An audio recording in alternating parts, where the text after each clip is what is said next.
So inilah Xiaomi Pad Mini yang terbaru dan inilah tablet dia. Wow, sangat kecil ya.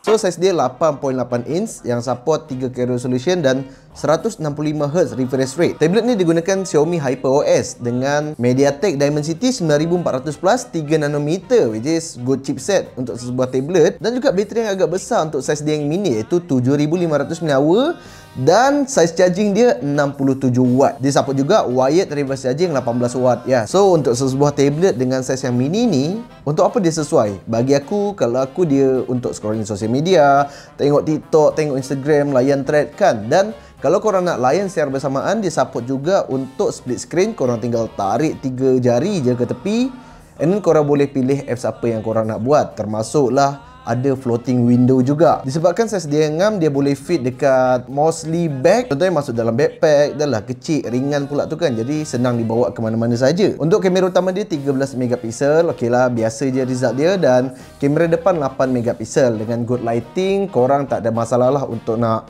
online meeting ataupun sebagainya, sebab dia dah cukup clear sebenarnya. So ya, sebab aku baru je dapat tablet ni, ini first impression aku. Ada beberapa AI function juga, dan aku tak try lagi pun main game dekat dalam ni. So apa pendapat korang? Komen di bawah. Wow, hebat sekali.